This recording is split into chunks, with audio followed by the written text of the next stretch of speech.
EDA meeting minutes.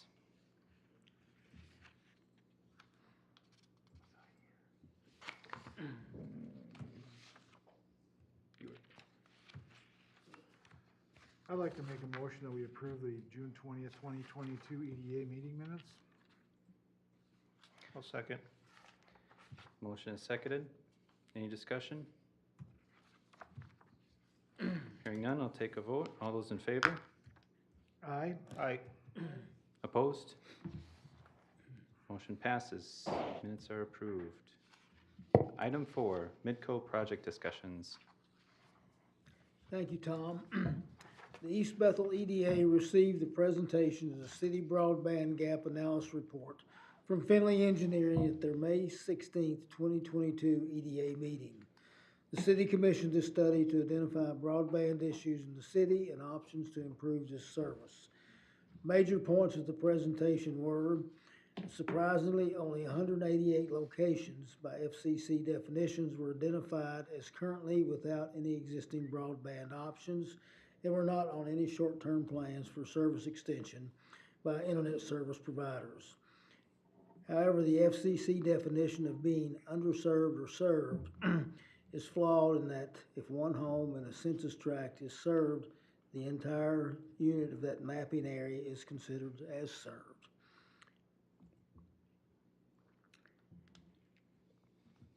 The study noted that East Bethel is also an interesting broadband market. This makes service a challenge for traditional cable fiber service in low-density neighborhood areas.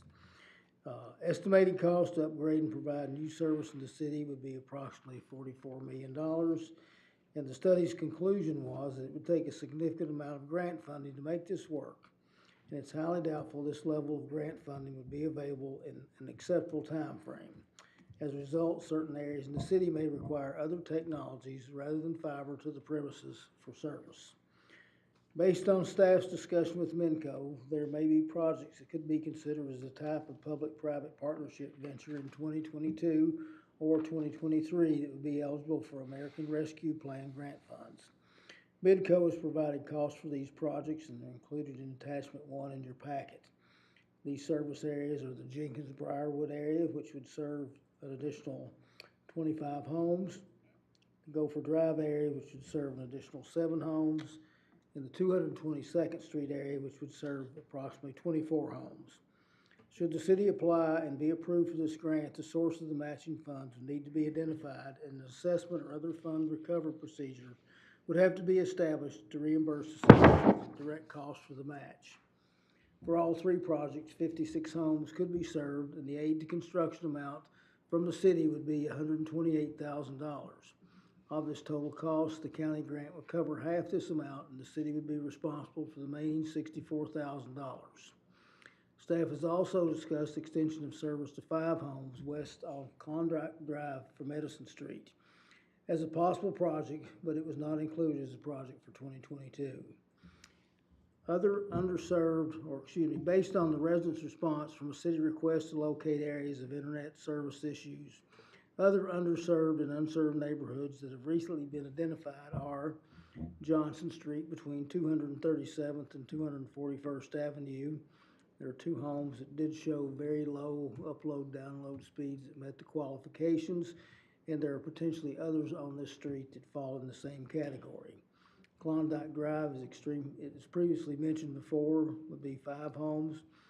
There have been 2 reports from those residents that they meet the qualifications for being underserved. And Fawn Lake Drive and Durant Street, where 10 homes meet this criteria. In addition to those areas previously indicated, the following locations were identified by county studies being underserved or unserved. This is Klondike Drive and Palisade Street, 203rd to 205th Avenue, 3rd and 7th Street, Jackson Street between 229th and 237th Avenue, 241st Avenue and London Street, 245th Avenue, and Skylark Drive. Existing and potential grant programs the city could utilize to secure aid to construction funds for the projects listed above include those available from the American Rescue Plan Act grants. In May of 2021, the county board allocated $3.15 million in ARP dollars to support local broadband projects.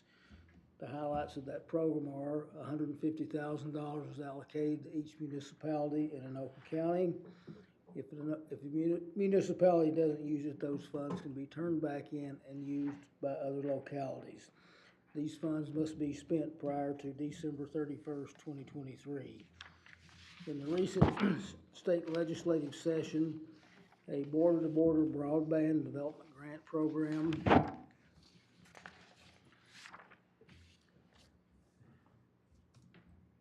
was approved with $25 million in general fund revenues allocated to this program. Anoka County has worked with an outside vendor to identify areas in the county that would be considered as qualified for this funding and has submitted an application to the state for a portion of this grant that would be open to Anoka County cities. To assist the county in this effort, the city approved Resolution 2022-49 on August the 8th, 2022 in support of their application. Anoka County submitted the border-to-border grant to expand broadband accessibility in 7 areas of the county. A total of 2,330 homes, businesses, and farms were identified as being qualified as underserved or unserved for internet connectivity under FCC regulations. There's only $25 million available in total in this round of funding, and the competition for these funds will be significant. With these costs in mind, the county changed their original application strategy of fiber extension to focus on a fixed wireless technology that could provide more immediate results. Using this technology would require less initial investment than the traditional fiber and could be implemented in the short term. This could be a viable alternative for fiber in certain areas. The county should receive notice of grant award or denial by early fall of 2022. With us tonight, we have representatives from Midco, Melissa Wolf, Jason Sachs, and Brett Steele. They're going to be with us, and we'll cover some areas involving potential projects, times and costs, fixed wireless service, aid to construction needs, long-range plans for identifying and services certain areas in the city that are underserved or have no service, and ways to develop public-private partnership ventures with the city. In conjunction with the city, Midco's plans, the city will have to decide their capacity for broadband investment and means to recover any financial participation, and our next step in a work plan to achieve those goals. Anoka County reimbursed the city of East Bethel for the Finley Engineering Broadband Gap Analysis Report. The amount of the reimbursement was $59,000. This money came from and has been credited back to the 2022 EDA budget. This money could be used as a source of revolving upfront funds for gap financing to assist broadband extension and upgrade programs. Staff is requesting that the EDA provide direction to council as to the next step forward after discussion of this item tonight. So at this time, I will turn this over to Melissa, Jason, and Brett so they can go over those projects that we had previously discussed and are still on the table and are eligible for the county funding that is available, and those monies have been allocated. Well, maybe it will be helpful. Could you come to the podium? I'll let Jason drive the map. But maybe it would be helpful to start with what we've done in East Bethel in 2022 and maybe prior, so 2021 as well. Talking a little bit about RDOF because that is on the map as well. And then Jason can also cover some of the upgrades that we're working on that will impact East Bethel over the next couple of years. So just looking at the map right now, the most recent project that we had in East Bethel was that Durant Street, which was a fiber to the prem. So that's right there. That is completed and activated. So that was 32 homes in 2022. Another project that we had that was completed in 2021 that is on here, yep, it was in conjunction with a project that we did partially in St. Francis. So there were 24 homes that were completed in East Bethel, again, fiber to the premise. And then we also had an MDU, a multi-dwelling unit that was 74 units that was also activated this year, and that was fiber as well.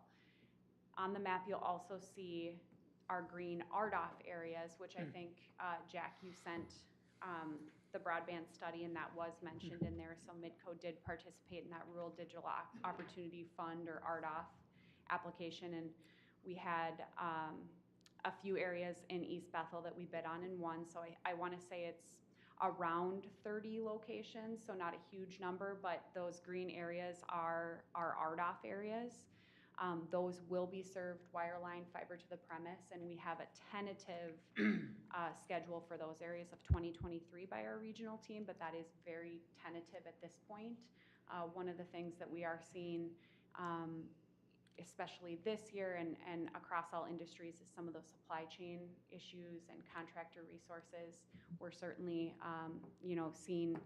seeing that impact as well. So right now we have that scheduled as a tentative 2023, but that could fluctuate given some of those constraints on construction and materials and labor and things like that. Let's see. Maybe then, Jason, if you want to talk a little bit about the node splits and. Yeah. So one of the things that the study talked about is upload speeds and what we're doing with our existing network. So I wanted to address that a little bit. That's not necessarily getting to new homes, but upgrading what we have. Currently, we do offer with our gig download speeds, we offer up to 50 upload speeds. With what we call node splits, one of the things that we're doing is we are doing them so that they are mid-split capable, which will offer up to 500 meg upload speeds. We've actually tested that, and we're utilizing that in some of our markets already. We are also testing with some other MSOs new technology that will allow gig symmetrical or better, that will be once we continue to do some of these node splits. So what I'm talking about with the node splits, it's a little bit difficult, but you see the yellow lines here. This is one really big node right now. It's called East Bethel 17 is what we refer to it. Right now, the node is right here because the red is existing fiber. We actually have a coax that goes underneath in the water here to feed the south side of the Coon Lake Beach area or whatever.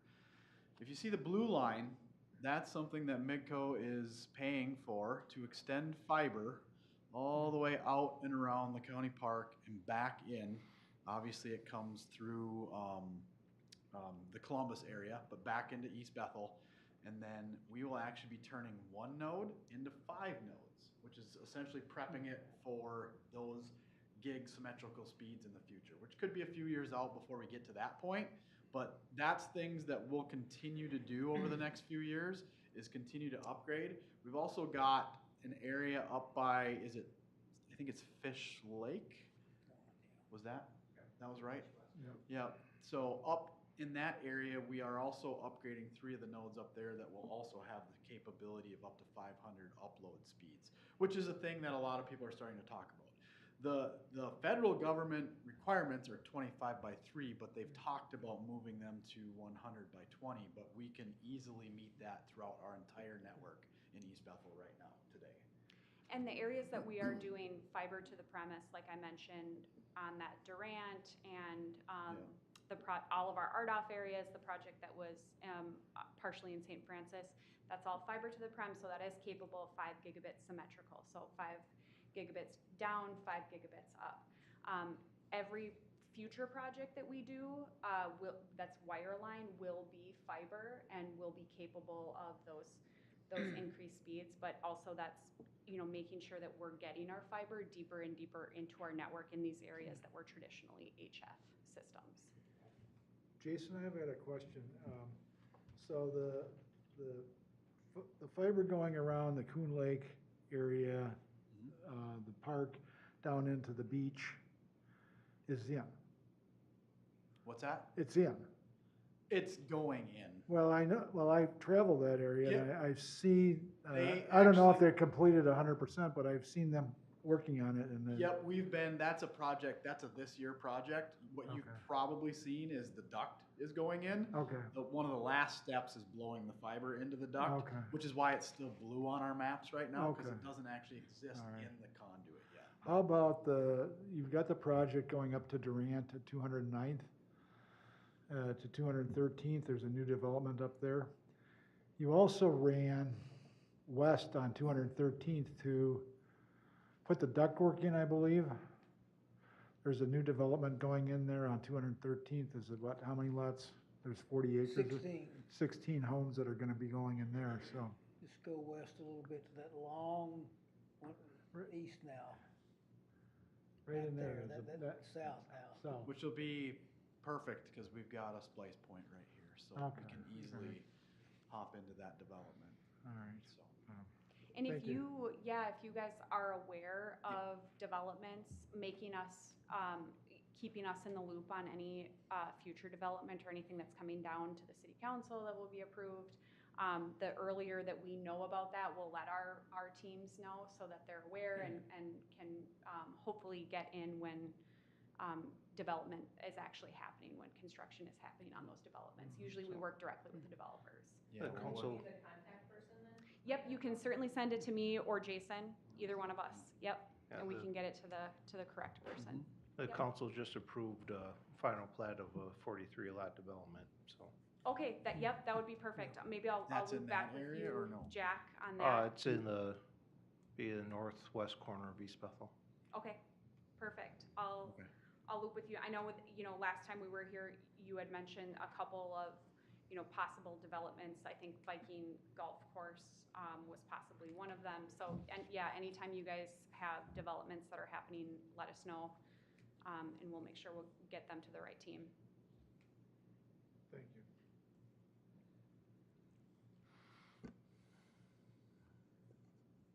Do you guys have any other questions for us off the bat, or? With the projects planned for 2023, how many homes are in those plans? The RDOF area, you mean? Yeah. I believe it's around 30. Can you click on it, Jason, and see if it? I'm not sure if it'll show me anything on that. It's I- not officially it's- designed yet, yeah. so I don't have. I can double check on that, but I believe when I looked earlier, it was around 30 locations. I And- think there's, go ahead. And do you know if those 30 homes are congruent with some of these findings that we have? As far as what underserved. they have, they would have fallen under, yes, they would have fallen in either, they were only eligible for RDOF if they did not have at least 25 by 3 And that's according to, FCC. FCC Yep, so rules. this was a project, RDOF Okay. was a auction through the FCC. So eligible areas were those that were considered underserved. and that's according to the current guidelines? Right. Not the sort of industry standard of 120? So federal FCC considers broadband 25 by 3. So that's the threshold they use. Minnesota has a little bit different in that you are unserved if you don't have at least access to 25 by 3. You are underserved if you don't have access to at least 100 by 20. So Minnesota speed goals are 100 by 20. That's what they're looking for. FCC is still on this 25 by 3 track. And those are the ones you're focused on right now? Yep, so, well, that is what the RDOF locations would have been under. Yep, Okay. yep. So I have a question on that. I received an email from Midco that said my internet 200 will now be Midco Internet 500.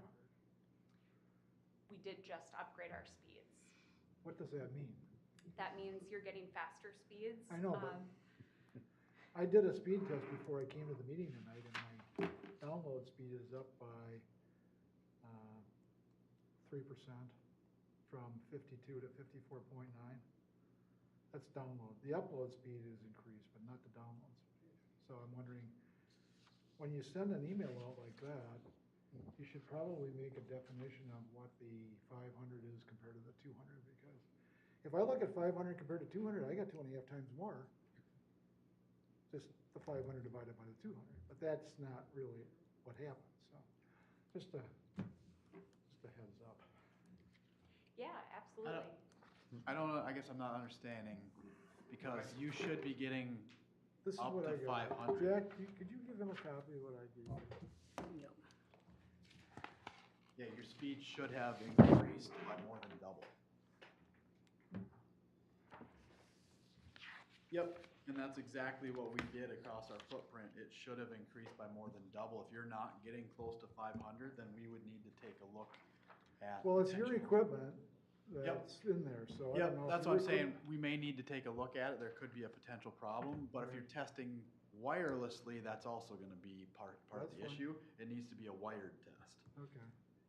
And then I believe this also takes a power cycle remote too before you actually hit speeds. Yeah. If Say you have a that, power speak, cycle speak that, tell me in English what they just remote, said. just unplugging your modem and plugging it back in. Oh, okay.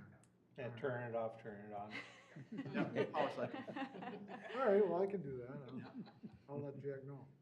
We can work with you individually too. just make sure. Yeah, if you're not getting what, Well, my router, my wireless is like not that old, and I got a nice router, so I'll double check with direct, sure. because I can do that real easy.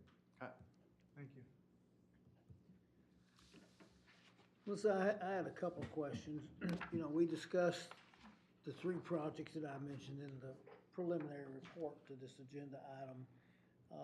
The Briarwood Jenkins area, Gopher Drive, 222nd Street. Now, those projects are projects that can be done if aid to construction is provided. If aid to construction is not provided, then those projects are gonna be pushed way down the line. Is that correct? They're still internally on our radar, and we will reevaluate them, every year to see if, anything has changed, if there's new development or, prices have changed. But if aid to construction is not made available, those will wait until it's feasible for Midco to do that financially on our own. And that could be next year or 10 years. Right. It's hard to say. Are there any other areas in the city that have some potential for extension or upgrades and improvement that Midco would want to sit down and talk to the city about some of these possible aids to construction or Yeah. a partnership between us on how we can identify them and maybe come up with some things to help stimulate Yep. those projects? Absolutely. I think, when we originally looked at these three areas, they had been areas that were on our radar for a while that we had identified internally and said, we know that these areas are in need of service. It's not, it doesn't financially quite make sense for us to do yet. Those were, project ready, what I sent you. But I think internally, we can definitely sit down with our regional team and see, just look at what they see as a remainder in East Bethel, areas that were not included in this list, but that we could, potentially look at for if there's a partnership opportunity, future funds that come down, what it would take to get to those areas. And I noticed too in this county's grant application for this deed border-to-border program is these grant funds are made directly to the ISP. Do you participate in that application process? Yep. So we have participated since 2015. So we've done a couple of cycles now of the Minnesota border-to-border program. So we have two in this grant round that just closed, like you mentioned. So we do try to participate every year. Yep. And we'll, partner directly with the communities. It is the provider that, it actually can be the community, but typically is the provider that submits that grant application in partnership with a community.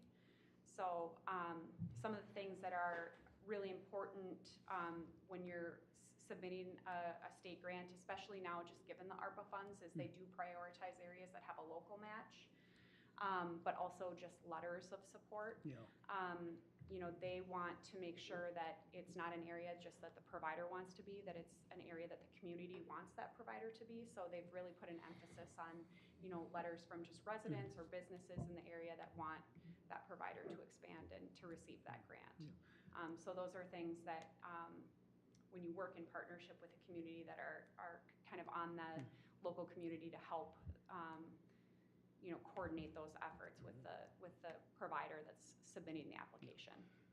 Yeah, and again, as I mentioned before, one of the surprising things to us was the number of homes that were identified as being unserved in the city. And a lot of this is probably due to FCC definition.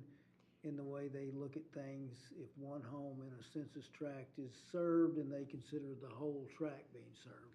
And in Yeah. some areas like East Bethel, census tracts can be fairly large. Right, and what I was actually gonna mention when you said that is right now the FCC is updating all their maps. So every provider right now it's a heavy lift, but it's needed. We obviously know that those maps need to be updated. So that is all due to the FCC, all provider information on where they serve, down to address level information is due on September 1st, and they will be working this fall to update all their maps. So the funding that, I'm sure you guys have heard about, all that BEAD funding that's coming down to each state, at least 100 million per state. Minnesota's probably looking at closer to 300 to 400 million. None of that can be doled out until those maps are updated. So we will have updated maps probably, Q2 of next year. We should have those maps, and so that will be, a lot more accurate and a lot easier for. I mean, it's frustrating for not only communities, for residents, it's frustrating for providers as well. So that will be updated, and that's what we'll be looking at then in the future. DEED will update all their maps, and that's what eligibility will go off of then for those grant dollars. And what we suspect is, even though some of these tracts show they're served, we suspect that there are pockets and gaps in service for still many homes in those areas. And one of the things that we've been trying to do is generally pinpoint some of those. And just from some basic information we sent out and asked for responses, I identified a couple of those. The county identified some of those in their studies. Is, about 10 or 12 areas are already identified as being underserved or unserved within those areas. It says they are served. So, one of our goals is to try to find and identify those places so we can hopefully put together some projects that are interested in getting service and upgrades extended there. Definitely. I mean, we're absolutely interested in helping close those gaps.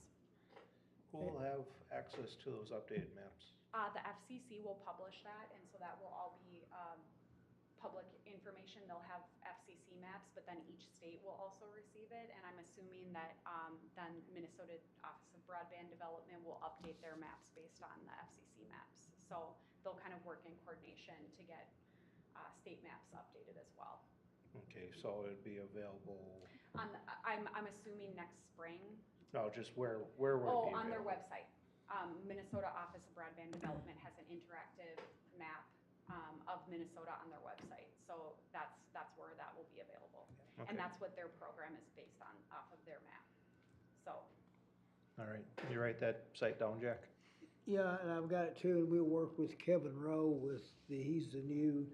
he was with the Anoka County IT department, but he's been promoted to their AC Red director. So I had a conversation with him, and we can work with him too, so he can help us notify us immediately when those things will be released. All right, great. I've got a question on the Fish Lake project. You said that you were gonna use wire versus fiber to increase the speeds in that area. Is that what I heard you say? If you go to the fish, that project right there. Wire line Wire is line. also fiber. Oh, We okay. call a wire line build some type of in-the-ground wiring, which we will be doing with all fiber going forward for new builds. All right, I was, Just terminology. thank you. We also noted too that in the study that we had done, they had made a statement that Midco had intended to invest about $500 million in future upgrades. And do we know anything about how that's gonna be scheduled for Minnesota, or especially for this area? Is there any timetable or? So we have started in Minnesota. We're upgrading Ely now to fiber to the prem, and that's actually what Jason was kind of alluding to. So part of those upgrades will be these node splits, where we are then bringing, gig symmetrical speeds. But so that will be part of kind of our brownfield updates or upgrades. Yeah, it's something that we will continue to do each year. Timeline, probably looking at the next 6 to 8 years to complete the 5,000 nodes we have. Have to go 2028. Yeah. The goal is 2028, yep. So that fiber that Jason talked about on Coon Lake, that's part of getting these upgrades completed. So we do need, we need more fiber, so we're building, although that's not going to serve any new homes, that's going to update our infrastructure so that node then, like Jason said, will be split from one node to 5 and will be capable of higher speeds. So that is what we're gonna be working on. And then in conjunction with that, all of our new builds being fiber to the premise, we're just getting more and more fiber out there. And we'll be able to do more of those node splits, but it will take time. And, you all know East Bethel's geography probably as well as we do. In your opinion of trying to get service to as many people here, realistically, do you see that fiber is not an option for every place and other technologies may need to be used to ensure that the majority of people have access to service? And by this, I'm talking about fixed wireless, because I think the counties, from what I understand, their grant application to deed for this latest round of funding is going to focus on fixed wireless rather than fiber or cable extension. Sure. And Jason can, I think, talk a little bit better about this, but fixed wireless is definitely not, it's a good solution, and we use it, we use the best technology that will serve that end user the best. I would not say fixed wireless is that solution for East Bethel, just given the geography and topography of East Bethel. I think that, what we're doing here is trying to bring more fiber and upgrade, the current systems that we have, that HF system now, I think is the solution for East Bethel, but I'll let Jason answer too. Yeah, one of the other, we have quite a bit of experience with fixed wireless out in southern Minnesota, North Dakota, northern Minnesota, some into South Dakota. And in the areas that we have it, that it works well, it's very flat, lots of farmland, not many trees. Trees are a problem with fixed wireless. So that's one of the reasons we've actually had other cities approach us to do that type of a solution to reach those last 50 homes that are further out. But it's something that we've decided we won't do in this area because it's very hard to get the coverage needed in an area like this with the amount of trees and things that are here. So what is your response to the county's decision to work with Design 9 on this? I mean, we heard the same thing in our Finley report that fixed wireless wasn't a viable solution in most circumstances. So I guess the second part of it that I would say is that even when it's fully functioning and there are no trees in the way, it's very limited. You're gonna max out. It's a stopgap. And if you saw the report that was given, in 10 years, there's no way it'll meet the demand for what it needs. So, so from a business standpoint, it doesn't make sense. no. I had wireless in my Apple Valley office, and they put the sending unit on top of the whatever the credit union is down there, Northwest Airlines Credit Union, and the speeds were okay, but they were kind of wonky. When U.S. Cable put fiber up to rent, my speed at the house was 3 times the speed at the office. So, and I had direct line of sight, which is key, like you were saying. So, I agree, it's not a viable option, really. There are some places that it makes sense, just with the makeup of the land here. I'm just not sure that it does. Mm-hmm. So you're dedicated to installing more fiber in the future here in East Bethel? Yes. Mm-hmm. It seems to me there's been a lot more competition from providers offering some alternatives to this and whatever. And the options that, I know my neighbors didn't used to have these options. Now they have options for much better speeds, but you call up some of these places and they'll take one person, they won't take another, it's kind of random. I don't know, I guess it's hard to see if everyone would be motivated for this solution when they've started getting other options now. For the fixed wireless solution? Right, well, I think people are just looking for good speeds, and they're happy wherever they get the speed from. Sure. And they want it to be affordable enough. Some of us are more focused on the affordability than others, you know. Some of us, you know, if your job requires you to want to be able to tap in, you may just want to tap in and pay for more. Yeah, no, I mean, if fixed wire, you know, if it's gonna take 10 years to build a certain amount of homes out in an area, fixed wires might be an option. But for this area, that's probably is not something that Midco is gonna look at.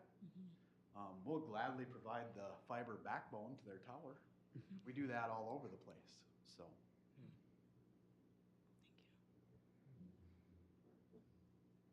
And on the affordability piece, we are a participating provider in the Affordable Connectivity Program. So that is, you know, if residents are eligible, that is a $30 subsidy for internet service. Okay, interesting. And what we have it at is our 100 speed, so it does end up, which is for $30, so it ends up being, you know, zero. It's a reimbursement, but $0. So. And does that for the term of their contract or services, or is that an expiration date on it? That is for the term right now of so that's a program through the FCC. So as long as it's funded and a program that continues, I don't see that changing. That since so it used to be that EBB and then it switched over to ACP. So permanent program. So in a situation like we could possibly have, where we do a project and we apply to the county for some of their ARPA money, and we use that as the aid to construction. In order to get that, the county's gonna pay 50% of it, we're gonna have to pay 50% of it.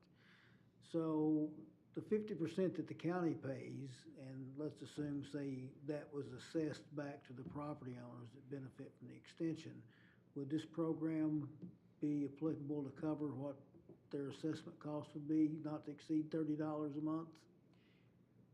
Okay, so if you're saying if we do an aid to construction, the county will assess it back to the homeowner? Yeah, what I'm saying, let me simplify this just a little bit. We do the aid to construction, the city pays the difference. Let's say the project's $100,000, you're looking for $30,000 aid to construction. Yep.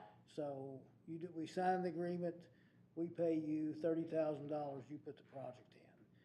For the city to recover their cost, and let's just say that there's an assessment done on the property owners, and that assessment is, say, like over 3 to 5 years, and it comes out to be $25 a month per home. Would this program you're talking about they could use that then to cover those assessment costs, or? No, Okay. this is for their monthly bill. Okay. Yep, for a monthly internet bill. Yep. So, but it would still be offsetting though, even though it's just for the bill. Let's say their cost went up $25 because of the city, then this would be applied to their bill, which essentially cancels each other out though. Sure. Okay. Can you speak a little bit more about what the FCC is planning and with updating their maps, how that would affect these underserved areas we discussed? And then I'm not sure what BEAD funding is. Could you explain that as well? Yeah, yep. So starting with the BEAD, so the infrastructure bill that Congress passed included, it's called the, and I'm going to forget the acronym right now, but BEAD, it's broadband, I'm going to forget it. But it guarantees at least $100 million to each state for broadband development, broadband infrastructure, and it's coming down from the federal government to each state office of broadband development. So Minnesota has under DEED, we have our Office of Broadband Development. So it'll go through their border-to-border program, which Jack just mentioned, the grant that they had open now. So it'll be future grant rounds with that $100 million, but it's actually going to be based on the amount of and underserved areas that a state has. So the minimum will be 100 million, but when these new maps are updated, if it shows that Minnesota's significantly changes and we have more un and underserved areas, it will be based on how many un and underserved areas we have, which is why I said we're probably looking more in the 3 to 4, possibly $500 million range of federal funding that will come down for broadband infrastructure, and that will be doled out through several, broadband grant rounds. And so 2 questions. Number 1, is that according to the state, the 120, or the federal? That will And then be. secondly, would that be working out similar to the ARPA grants now, like a similar Yes. structure? Yep, so Okay. very similar structure. It will actually, so the states have to put together a plan or a program to send out that money. And we already have a program, the Minnesota Border to Border program, so it'll go through that program. And the Minnesota speed goals through that program are 100 over 20, but everything has to be scalable to 100 over 100. So that is the threshold that they'll continue to go through. All of that funding will go through. So we are looking, but like you said, those maps have to be updated first before that federal funding can actually come to the state. So we are looking at, maybe a year from now, seeing some of that start to come down. Gotcha. So. I've got a question on that. The federal funding, would that be eligible for those remote areas that may choose to use Starlink? Yes. Yes. Which is a satellite direct. Yep, yes. So those areas are eligible, and Minnesota does not recognize fixed wireless as served. Our statute says wireline. So our state won't be served until everybody has a wireline connection unless they change that in statute. So that couldn't, like our fixed wireless areas, although they're providing 100 over 20 service to those customers, they're not considered served. That would be the case as well with Starlink. And I think that one is, because satellite is not considered served, but I think that remains to be seen with Starlink, because just, we've had other satellites that have not been as reliable, but I think Starlink they're expecting a little bit more. Well, they're lower orbit. Yep.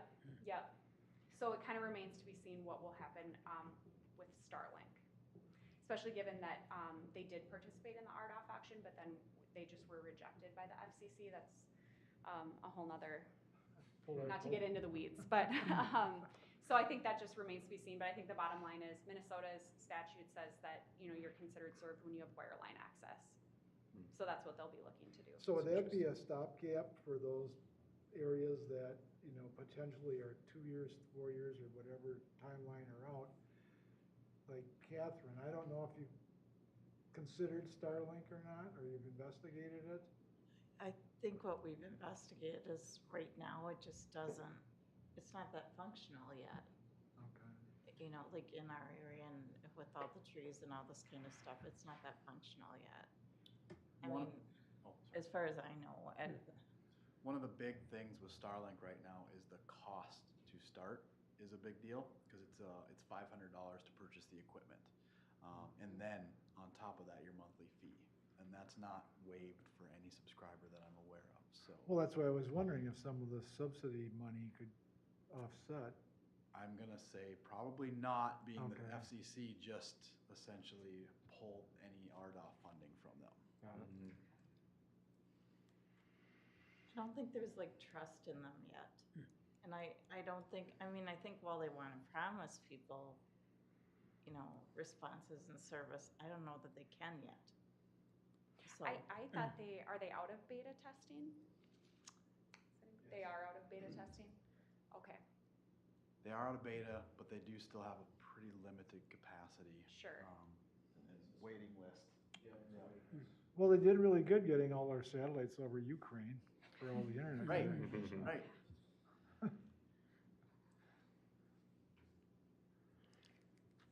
Thank you. You mentioned the fact that you're looking, maybe the company's plan to improved services is gonna be a build-out period of six to 8 years. At that point, do you still see that there's gonna be certain areas in the city that are not gonna have access to your fiber service or fiber to the premises? That's a good question. I don't know if you have a thought on that, Jason. So the 2028 plan, that is a tentative date, is upgrading our existing network. The Okay. capital that's gonna be spent on that specific project is to upgrade all of our existing customers and ensure that we stay up with the new technology needs and download and upload speeds that are gonna be required. So anything outside of that could be contingent on if there's aid to construction, or maybe like Melissa said earlier, the more new developments that come in, if that brings us closer to an area that we didn't serve previously, all of a sudden that project might get approved without an aid to Yeah. construction. So it's not that it couldn't happen in the next 6 to 8 years, but those are completely separate from our Yeah. upgrade plan. And that's an important distinction, and I think it just underlines the fact that we're still gonna have to look at this possibility going forward to serve some of these areas that are currently marginal now. Yeah, I mean, I think Jason brings up a good point. Like, while we're doing these upgrades, I mean, we're doing this in conjunction with our regional team doing network extensions, like we just did on Durant. So, I mean, these things will be happening simultaneously. And like he said, it might be a case where all of a sudden, if there's a development in one of those areas and we just upgrade it, I mean, that makes that project then possible for us without aid.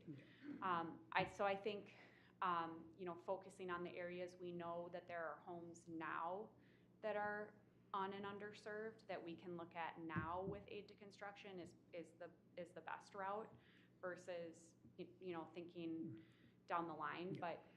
So the node split that I mentioned earlier is actually a perfect example of what we're talking about. Unfortunately, it doesn't benefit East Bethel, but our new fiber coming around Coon Lake Park goes by these Columbus neighborhoods that they've been asking for years.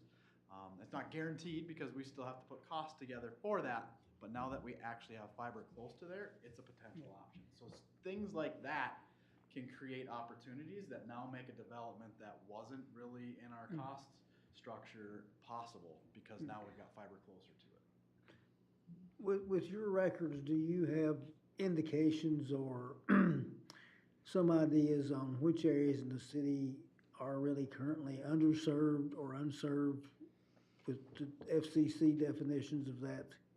I mean, I think we will go off the Minnesota deed map. Our regional team has a very good pulse because they're boots on the ground. So they have a very good pulse on where services, where developments are happening, where there are, homes that are not served. But I mean, we do rely, heavily on just staying in communication with you guys because you're the ones that are going to hear from residents more than we will. We do get residents that reach out and they'll give us an address. And if we don't serve it, it will go into our address verification system, meaning that we have it in there as, hey, a resident has reached out. So it's on our construction team's radar as someone wants service in this area. But, we do, like I said, just staying in communication with you guys about where you're hearing there's lack of service, where residents have reached out, if there's new developments.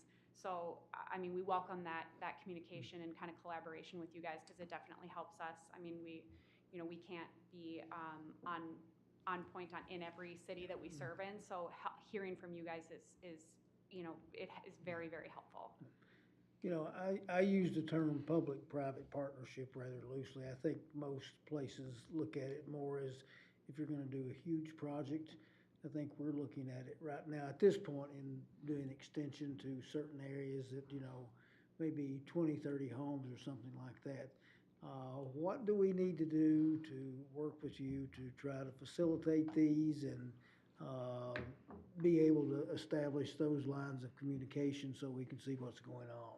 I mean, I think exactly what you're doing. So, you know, reaching out to us, we usually will have internal meetings where we'll work with a number of different teams, including, you know, most importantly, construction, who will actually put together the project, costs, number of homes, and then just working with you directly on this is what, you know, this is what this project looks like, and this is what we would need to complete it, and here's, you know, when we could complete it by, so just working out kind of those details, but, you know, that biggest thing is the aid to construction. And have you all done any type, or do you do any type of survey work in certain areas to see what the availability of service is, or satisfaction with your service, or? Because we're looking maybe at some places, maybe we can identify broad areas, but we don't know how many people in there are really underserved or unserved. So we're looking at doing potentially maybe some surveys in select areas to help identify these projects. Yeah, and that can definitely be helpful if you guys do a survey and are able to share, you know, I think internal, I mean, we're also doing like, you know, kind of health checks on current customers to make sure, and, you know, like you got, we just upgraded speeds to make sure, you know, that we're responding to our customers and they're getting what they need. So I mean, I think we internally can do some things like that, but if you guys have surveys, you know, and you get more specific information from residents and you can share it with us, that's helpful. I've got, I wanted to say a $64,000 question, but it's more like $64 million. How do we compress the 6 to 8 year timeline to 3 to 4?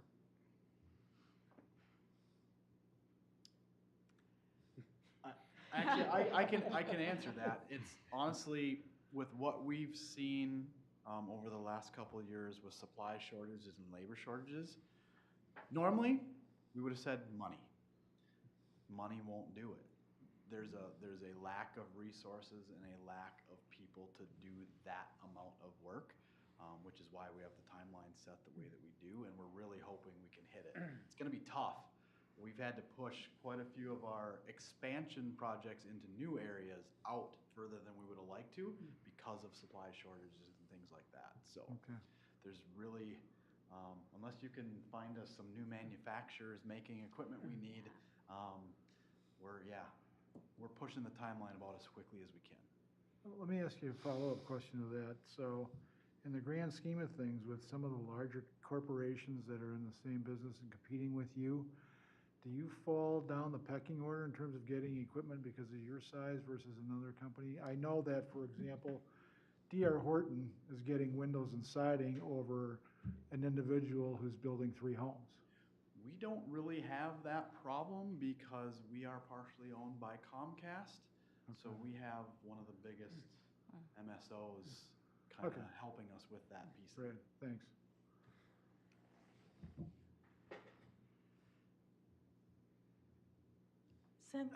Since you're partially owned by Comcast, is that why we're a bit underserved too? I mean, because Comcast doesn't have a huge preference. They are not affiliated with our business operations whatsoever. They are just a financial partner. We are still competitors. Yeah, So we are. it's- Yes, we actually do compete right on your border with Oak Grove and East Bethel. There's a few homes that we compete with. So. Going back to competition, this is just kind of a general question, but CenturyLink serves several customers in East Bethel, and they seem to have no intention of upgrading their systems. Do you have any plans, or is it economically feasible to look at extending service to areas that they're currently operating in or serve? I'm not sure what CenturyLink provides in East Bethel right now, but we do very regularly compete and overbuild CenturyLink areas. Because we've been told mostly their service is copper wire service. Sure. And we've also been told that they don't have any real plans to upgrade that to to fiber type service. And, I was just wondering if, you're looking at any of those areas as potential Absolutely. areas for expansion. Yep, absolutely.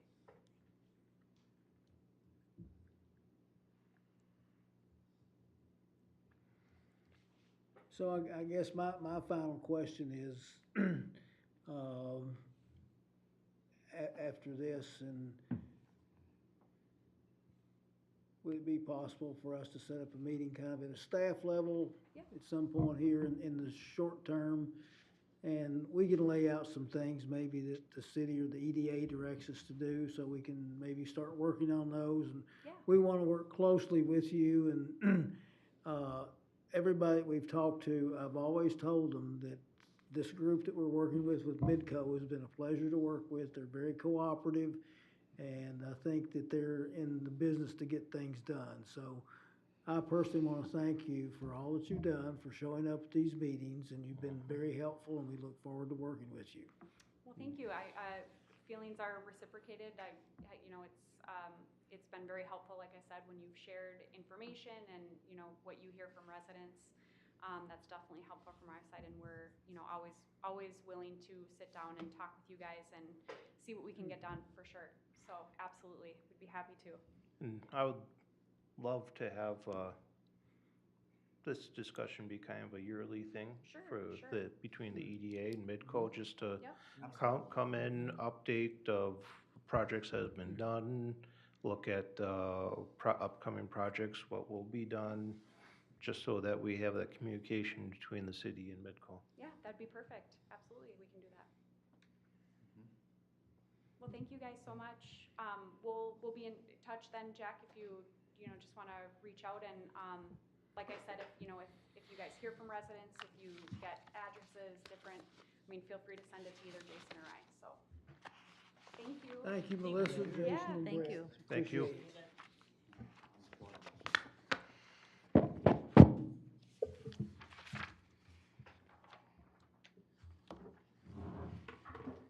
All right, Tom, thanks for kicking things off. Back Sorry to you. Yeah. Make you wait for me. Move on. So we're just going to discuss amongst ourselves, make recommendations Yeah, to council. if we can, I think it's time, we need to kind of take some action now. We waited till the study came out, we've got all of our information. I think the next step is to decide, are we gonna submit an application for any of these grants, especially that ARPA grant that the county has, where we've been strictly allocated $150,000. Of course, it's a 50-50 match. So we do have the money that's been restored to the EDA, which could be a funding source for some of those upfront funds. So I think we have a funding source for the match. We have an opportunity to do certain projects, and they've been identified on the county study now. So it's not like that these weren't things that were just something that Midco put out there. And we're starting to get some information to back it up. We just had a little thing in the newsletter. It wasn't really a survey. It was just asking people to send in any reports of issues with internet. And although I've only gotten 18 back, a lot of them are from these neighborhoods right here. So, and all of them have tremendous speed deficiencies. Some of them, especially the uploads, are measured in kilobytes. So, we do still have lots of issues, and, maybe one of the things that we look forward maybe to doing in the future is refining this and doing some of that survey work. And it may have to be done to get some of this grant stuff, but, what I'd like is, if the EDA, if you want to do it tonight or you want to talk about it at another meeting, but to come up with just some recommendation to city council on what our next steps are in trying to improve broadband service in the city. So so the FCC is updating their maps. So like you said, there's certain areas that are listed as served. So if we apply for a grant in some of those areas, is it likely to get turned down because of the way the map is labeled? I don't think so, not at this time, because Okay. those We know areas, their maps are yeah, insufficient right now. Yeah. those areas currently meet all the current requirements, that they meet the 25-3 requirements, Right, some of them okay, do. okay, so regardless Yeah. of what, okay. So we just need to gather the information on the nodes in Yeah. our city that, Yeah, and you know, those, some of those projects they have that they've already got the cost made up, you know, I don't know if it's a good place to start. It seems to me like we have information there. There's qualifications in there. One of the things we'd have to do, though, to submit the grant, is we'd probably have to go in that specific neighborhood and get speed tests from Right. everyone. And then the other question is, you know, how's the city going to pay for this going forward too? We do have, like I say, I think we've got the seed money to start, but it'd be kind of like a revolving fund where it's gonna have to be replenished. So we can do not only one round of projects, but then maybe the next year do another round. so we need to decide tonight. We don't necessarily have to decide if that's something we want to take a look at and maybe get a little bit more information for the next meeting, but maybe by the next meeting, make some type of decision and recommendation to the council. Well, would staff have had their meeting with Midco by the next meeting? I don't know, we can see, if that's possible to arrange. The thing that I'm concerned about is the 3 projects that we currently have costed out. They're identified in the county plan, and we have received comments on the input that we asked for back from the newsletter in these areas. And the longer we wait, the more expensive they're gonna get. Right, Yeah, I'd like to make a motion then. I'd like to move that the EDA recommended the city council to study and consider the city's availability to use matching funds from the city to partner with internet service providers. And I can get that to you after the meeting. Okay. thoughts, comments, or a second? I'm encouraged that Midco was not in favor of the fixed wireless technology. I was surprised to read this here in our agenda item today, after what we read through in the Finley report. And if we can direct the next project, so it doesn't have to be that, an expiring technology that Midco doesn't really support in the end, I would advocate for that as well. Tom, I'm like you, I was surprised to see that was the county strategy. Right. When I first read it, I just kind of skimmed over stuff and thought, oh, here's some more funds that we may be eligible for. Then I read it again in more detail the second time, even though it was stated in bold type, their strategy was fixed wireless. And having heard what Finley said about that type of service in this area, I'm thinking, you know, that's not the way it is. So I called the county and they said, I said, well, who's going to provide this? I said, have you talked with Midco? And they said, yeah, we've talked with Midco, but they're gonna partner with a company called NetWave on their fixed wireless to operate the system. So, you know, I agree, I don't think it's for us. And if it is, it's only a very short-term Band-Aid type Right. solution.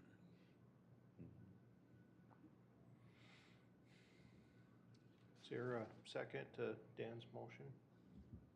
So do we want to amend Dan's motion with Tom's comments about? Yeah, I would amend the motion to saying that as long as we're, I don't know how you want to put it, in congruence with Midco being the major provider in the city and their direction for future projects, as long as we have some say in how we want those funds and those projects to be Right. directed.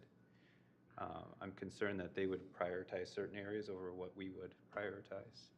Well, the motion is to recommend the city council to study and consider the city's availability to use matching funds from the city to partner with internet service providers. It's a general. It's a general, Okay, it's a general direction to the city council to investigate the availability of using matching funds. That's basically what the motion says. Okay. Says. I would second that as is. All in favor? Is there any more discussion? Any more?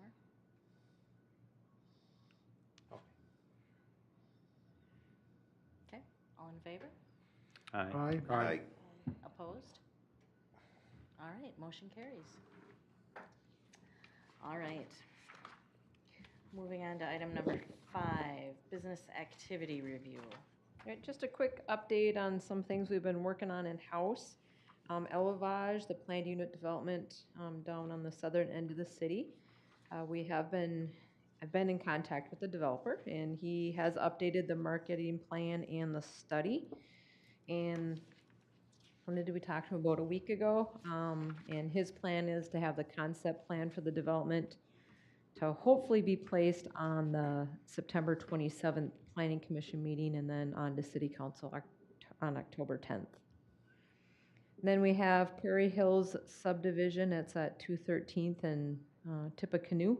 The final plat for this 16-lot rural development was approved by City Council on June 27th.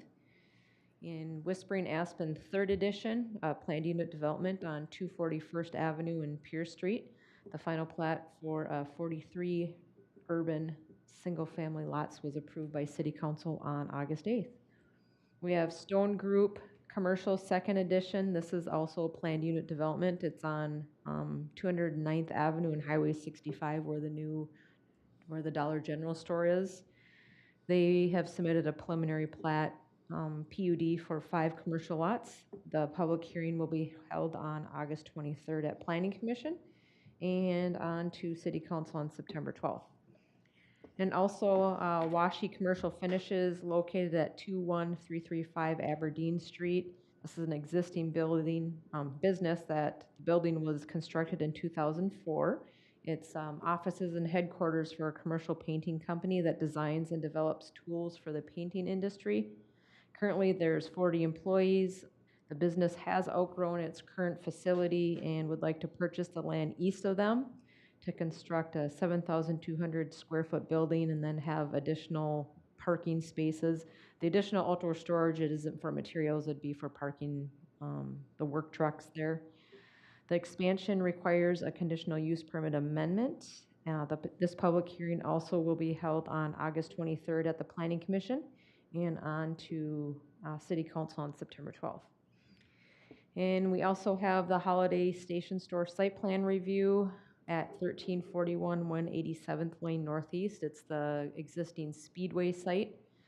The existing Speedway will be demolished and the new Holiday Station Store constructed. It's the same footprint as the new Holiday Station Store that's in Ham Lake on Crosstown and Highway 65. That site plan review will be at the August 23rd Planning Commission meeting and then on to the September 12th City Council. The demo will occur right after the approval at City Council and construction will start right away. We already have the building plans have been reviewed and I think the building permit is pretty much ready to go, just waiting for City Council's approval of the site plan.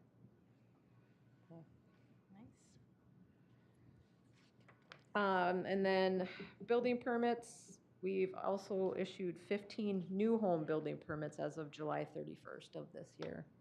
Again, we're still really busy with other building permits, a lot of remodelings going on and stuff. Our new homes is a little bit lower than it was last year, but building permits overall are up from what it was previously. Lots of decks and remodels and additions and such. Do you have any idea on the new plat on 213th? Because they put the road, they're in the process of putting the road from 213th, the Austin Street extension. Yep. How soon those lots in the building, the permits are gonna start coming in? Would you have any guess? Yeah, they're hoping to have the streets in this fall. So that's all we've known and whenever that's ready. And I know they just had a meeting with the utilities companies. And I know they're out there staking again today. Right, yeah. So hopefully this fall. Looked like they were staking out areas for septic and They could be, Yeah. yeah. They were like squares. Mm-hmm. All right. Moving on to item number 6, city council report. Brian? Good evening. Jack had mentioned it in his write-up, but Anoka County did reimburse the city the cost of the broadband study. That was kind of questionable whether they would or not at one point, and so it is really nice to see the county follow through on their commitments.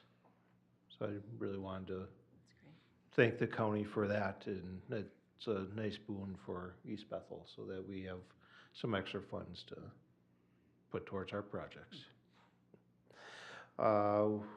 East Bethel is currently advertising for a new fire chief, and we set up an interview panel. Our chief, our only fire chief that the city's had, Mark Ducharme, will be retiring October 14th. That'll be some big shoes to fill. He's done a fantastic job over the years. We have a new employee, official employee at the City Hall, Aaron Berg, as a new city planner. He came into the city as an intern, and with the departure of another employee in the community development area, that we had an opening, and he has done a fantastic job as an intern with the city. He's had a lot of experience, and I think the city is very good to have Mr. Aaron Berg. So stop in City Hall and introduce yourself. Where is he coming from? Where did he come from? Jack? Cambridge. Yeah. Ah, So he okay. doesn't work for the city of Cambridge. He is on the school board and then also he works for the school district. Got it, okay. And he's also running for the Cambridge City Council, has been chairman of their planning commission for the last 3 or 4 years. Really? Yeah, yeah, so good experience. Right, like I definitely. said. Oh, that's great. So he's not a fresh right out of college. He's had some years under his belt. So that's great. Yeah, he's a great addition to the department. That's good. The city will be having a fall town hall meeting November 16th. 6 o'clock, normal start date for meet and greet, 7 o'clock in the council chambers for formal questions and any guest speakers. So that's November 16th. And then tomorrow, 5 p.m. deadline to sign up for city elections. For anyone considering running for mayor or running for city council, there's multiple seats that are open, so if anyone wants to put their name in the hat, need to do it by 5 p.m. tomorrow, and that is you sign up at City Hall. That is all I have. I hope everybody had a good summer so far, and an update on Booster Day, it went over very well. We had a change in kind of the lineup of how events went, where they were more of an afternoon agenda. And I think it went over really well, and based on what the Booster Day Committee learned with this, I think next year will be even better. So, that's all I have. Thank you. I have a quick question from earlier, we were discussing AC Red. Do we have any plans to have the new person in that position come in and talk to the EDA? We do, actually, he did not start until about 10 days ago. Ah, okay. So as soon as he gets in, and I spoke with him last week and told him that we wanted to arrange some sort, and he said to get back to him here shortly, and we had set up a time to do that. Okay, so maybe next meeting, or is that too soon? Give him a little time to get oriented? Well, you know, maybe I'd like to get him sooner rather than later. Right. you know, hopefully by the October meeting maybe. Right, okay. Sounds like a good plan. All right. All right. Anything else? Otherwise, I will take a motion to adjourn. Move to adjourn. Second. All in favor? Aye. Opposed? We are adjourned.